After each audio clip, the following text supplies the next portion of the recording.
بسم اللہ الرحمن الرحیم۔ حضرت صلی اللہ علیہ وآلہ وسلم پر وحی کا ابتدائی دور اچھے سچے پاکیزہ خوابوں سے شروع ہوا۔ آپ خواب میں جو کچھ دیکھتے وہ صبح کی روشنی کی طرح صحیح اور سچا ثابت ہوتا۔ پھر من جانب قدرت آپ تنہائی پسند ہو گئے اور آپ نے غار حرا میں خلوت نشینی اختیار فرمائی اور کئی دن اور رات وہاں مسلسل عبادت اور یاد الہی و ذکر میں مشغول رہنے لگے۔ جب تک گھر آنے کو دل نہ چاہتا توشہ ہمراہ لیے ہوئے وہاں رہتے۔ توشہ ختم ہونے پر ہی اہلیہ محترمہ حضرت خدیجہ رضی اللہ تعالی عنہا کے پاس تشریف لاتے اور کچھ توشہ ہمراہ لے کر پھر وہاں جا کر خلوت گزین ہو جاتے۔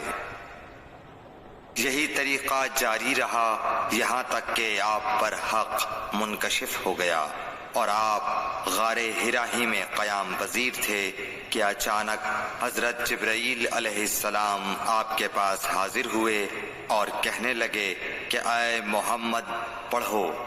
آپ فرماتے ہیں کہ میں نے کہا کہ میں پڑھنا نہیں جانتا۔ آپ صلی اللہ علیہ وسلم فرماتے ہیں کہ فرشتے نے مجھے پکڑ کر اتنے زور سے بھینچا کہ میری طاقت جواب دے گئی۔ پھر مجھے چھوڑ کر کہا پڑھو۔ میں نے پھر وہی جواب دیا کہ میں پڑھا ہوا نہیں ہوں۔ اس فرشتے نے مجھ کو نہایت ہی زور سے بھینچا کہ مجھ کو سخت تکلیف محسوس ہوئی۔ پھر اس نے کہا کہ پڑھ۔ میں نے کہا میں پڑھا ہوا نہیں ہوں۔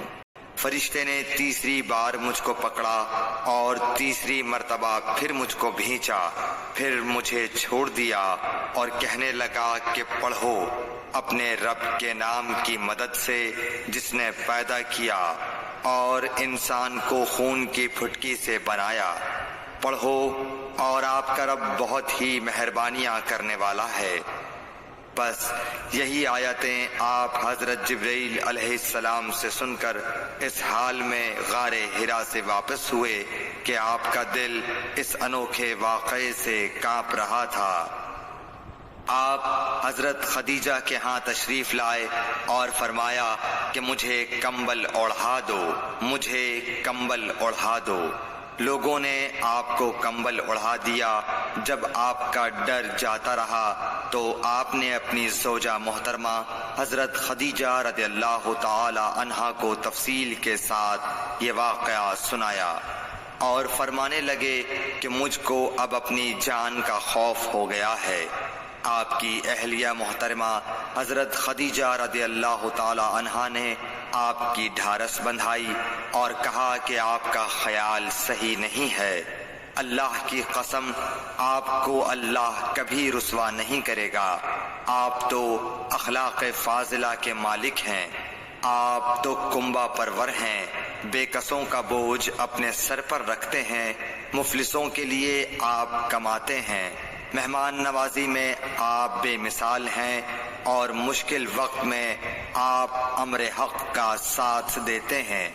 ایسے اوصاف حسنہ والا انسان یوں بے وقت ذلت و خواری کی موت نہیں پا سکتا۔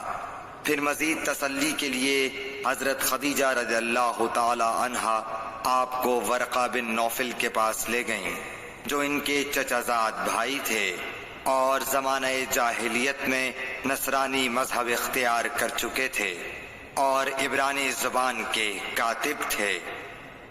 چنانچہ انجیل کو بھی حسب منشائے خداوندی عبرانی زبان میں لکھا کرتے تھے۔ انجیل سریانی زبان میں نازل ہوئی تھی، پھر اس کا ترجمہ عبرانی زبان میں ہوا۔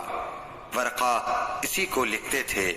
وہ بہت بوڑھے ہو گئے تھے، یہاں تک کہ ان کی بینائی بھی رخصت ہو چکی تھی۔ حضرت خدیجہ رضی اللہ تعالی عنہا نے ان کے سامنے آپ کے حالات بیان کیے اور کہا کہ اے چچا زاد بھائی، اپنے بھتیجے محمد صلی اللہ علیہ وسلم کی زبانی ذرا ان کی کیفیت سن لیجئے۔ وہ بولے کہ بھتیجے آپ نے جو کچھ دیکھا ہے اس کی تفصیل سناؤ۔ چنانچہ آپ صلی اللہ علیہ وآلہ وسلم نے از اول تا آخر پورا واقعہ سنایا، جسے سن کر ورقہ بے اختیار ہو کر بول اٹھے کہ یہ تو وہی ناموس معزز رازدان فرشتہ ہے جسے اللہ نے حضرت موسیٰ علیہ السلام پر وحی دے کر بھیجا تھا۔ کاش میں آپ کے اس عہد نبوت کے شروع ہونے پر جواں عمر ہوتا، کاش میں اس وقت تک زندہ رہتا جبکہ آپ کی قوم آپ کو اس شہر سے نکال دے گی۔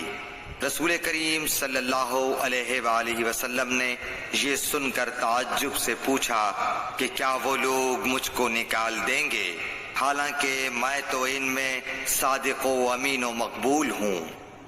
ورقہ بولا ہاں یہ سب کچھ سچ ہے، مگر جو شخص بھی آپ کی طرح امر حق لے کر آیا لوگ اس کے دشمن ہی ہو گئے ہیں۔